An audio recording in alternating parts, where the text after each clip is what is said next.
Setelah bertahun-tahun molor, akhirnya Light Rail Transit atau LRT Jabodebek resmi digunakan secara terbatas pada 12 Juli 2023 setelah melalui uji coba tanpa awak sejak Mei 2023 lalu. Nah, LRT Jabodebek ini menjadi angkutan umum perkotaan berbasis rel yang beroperasi tanpa masinis. Hal itu dimungkinkan karena LRT Jabodebek beroperasi dengan sistem Communication Based Train Control atau CBTC dengan Grade of Automation Level 3. Nah, dua lintasan rel LRT Jabodebek ini membentang sepanjang 44 km dan terbagi dalam 3 rute layanan. Mana saja 3 lintasan tersebut? Kita kupas satu-satu kalau gitu ya. Yang pertama, ini ada line pertama dari kawasan Cawang Cibubur. Rel dengan komponen buatan dalam negeri sebesar 70% ini akan membentang sepanjang 14,89 km yang kemudian akan terhubung langsung dengan line yang menuju Duku Atas. Line ini juga diperkenalkan dengan Cibubur Line. Nah, jika kemudian digabungkan dua titik ini, line ini akan melayani perjalanan dari stasiun Harjamukti di Bogor menuju stasiun Duku Atas dengan melintasi 12 stasiun pemberhentian. Dan total perjalanan menempuh jarak 24,3 km dengan waktu tempuh sekitar 33 menit. Berikutnya, line yang menghubungkan stasiun Cawang hingga Bekasi ini menjadi line yang paling panjang, yakni mencapai 27,3 km dari stasiun Jatimulya menuju stasiun Duku Atas dan melintasi 14 stasiun. Waktu tempuh jalur ini 35 menit dengan jarak 27,3 km. Nah, dalam struktur dua lintasan, sebanyak 18 stasiun sedikitnya ini ya akan saling terhubung dari semua halte asal, baik dari Bekasi, kemudian dari Bogor, dan nantinya juga dari Depok gitu ya, akan transit di Cawang yang terintegrasi dengan stasiun KRL di Cawang.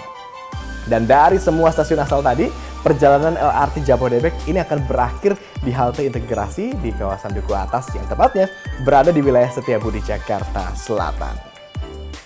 Kereta tanpa masinis ini pemirsa dapat menempuh perjalanan sejauh 80 km per jam. Nah, dengan kecepatan ini, LRT Jabodebek dipercaya mampu memangkas 1/3 waktu perjalanan masyarakat, khususnya untuk wilayah penyangga Bogor, Depok, dan Bekasi. Dan dalam satu rangkaian nih ya, pemirsa, rangkaian kereta atau trainset akan terdiri dari 8 gerbong. Tiap-tiap gerbong memiliki daya angkut hingga 180 orang penumpang.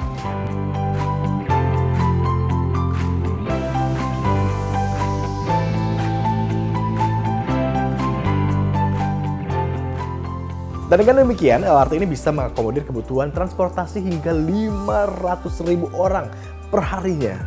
Wah, angkanya masif ya. Sebagai proyek strategis nasional, pemirsa, kandungan komponen dalam negeri konstruksi LRT Jabodebek ini mencapai 70%. Material impor yang menjadi komposisi pembangunan LRT Jabodebek adalah rel kereta yang didatangkan dari Jepang. Nah, LRT Jabodebek juga menjadi proyek unjuk kebolehan teknologi perkeretaapian. Lalu, apa saja memangnya kira-kira teknologi mutakhir yang disematkan dalam LRT ini? Kita simak bersama-sama. Nah, LRT ini mengadaptasi teknologi girder berbentuk U serupa sistra Prancis karena desainnya yang ramping dan dapat disesuaikan dengan ketersediaan ruang di Jakarta.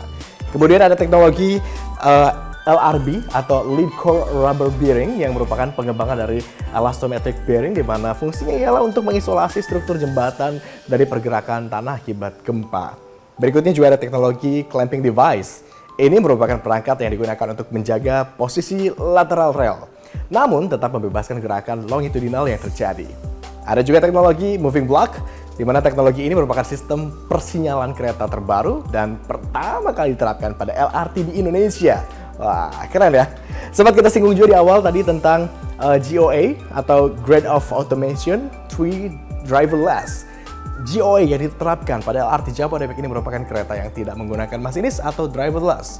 Dan teknologi ini pemirsa juga dapat menggerakkan dan kemudian memberhentikan kereta secara otomatis. Bisa digerakin, bisa di stop secara otomatis. Berikutnya ada sandwich panel, yaitu desain stasiun yang futuristik dengan inovasi bahan baku berkonsep ramah lingkungan yang dapat memberi keamanan ekologis serta tentunya higienis bagi manusia. Biaya yang kemudian digelontorkan untuk mewujudkan proyek strategis nasional ini awalnya adalah sebesar 29,9 triliun rupiah dan dengan alokasi sekitar 25 triliun untuk membangun prasarana. Dan ini ada 4 triliunnya ini untuk penyediaan sarana kereta. Angkanya masif. besar sekali, tapi kita bayangkan manfaat yang bisa kita terima dari pembangunan ini ya. Namun kemudian ini diperlukan penambahan dana sebesar 2,6 triliun rupiah, sehingga total dana yang dihabiskan adalah 32,5 triliun rupiah. Dari mana kemudian skema pendanaannya? Yakni melalui pemberian kepercayaan penugasan kepada PT Kereta Api Indonesia.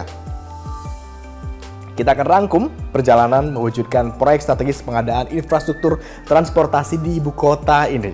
Tahun 2015, tepatnya tanggal 9 September, Presiden Joko Widodo ini melakukan peletakan batu pertama atau groundbreaking di wilayah dekat stasiun TMI. Kemudian di tahun 2017, meski groundbreaking dilakukan sejak tahun 2015 ya, namun LRT belum memiliki landasan hukum, hingga kemudian diterbitkanlah Perpres nomor 49 tahun 2017, tepatnya pada bulan Mei. Nah, tahun 2018, tepatnya bulan Agustus, pembangunan fase pertama ditargetkan selesai karena Indonesia akan menjadi tuan rumah perhelatan Asian Games. Sayangnya nih, saat ini Asian Games 2018 berlangsung, konstruksi LRT baru mencapai 45%. Masih jauh dari kata rampung. Hal ini dipicu salah satu masalah klasik, yaitu pembebasan lahan. Memasuki tahun 2020, konstruksi baru selesai hingga 67,3%. Kemudian armada kereta baru dapat diuji coba pada bulan Oktober dan memasuki bulan November, Menteri Perhubungan Budi Karya Sumadi ini kemudian melakukan peninjauan sekaligus mengikuti uji coba persinyalan untuk pertama kalinya. Memasuki tahun ke-6 pembangunan, fokus utama proyek LRT Jabodebek adalah penyelesaian sistem persinyalan, di mana PT Land Industri merupakan salah satu subkontraktor yang harus merampungkan pekerjaan rumah agar LRT dapat beroperasi tepat pada waktunya. Memasuki bulan Juli tahun 2022, pekerjaan ternyata belum rampung dan meleset lagi nih dari target yang ditetapkan. Namun Presiden beserta jajaran sempat mencoba melakukan perjalanan dari stasiun Harjamukti sampai stasiun Taman Mini Indonesia Indah. Tahun 2023, memasuki bulan Maret, pembangunan rata-rata telah mencapai lebih dari 90% dan hingga uji coba tanpa awak dilakukan pada rentan waktu Mei hingga awal Juli, belum ada laporan adanya kendala. Akhirnya nih ya, masyarakat Jakarta dan sekitarnya dapat menjajal LRT Jabodebek pada tanggal 12 Juli yang juga ditandai sebagai soft launching. Selama 1 bulan hingga tanggal 17 Agustus, masyarakat ini dapat menjajal LRT Jabodebek dengan tarif Rp1 saja. Gimana? Anda sudah siap untuk menjajal LRT? Saya sudah.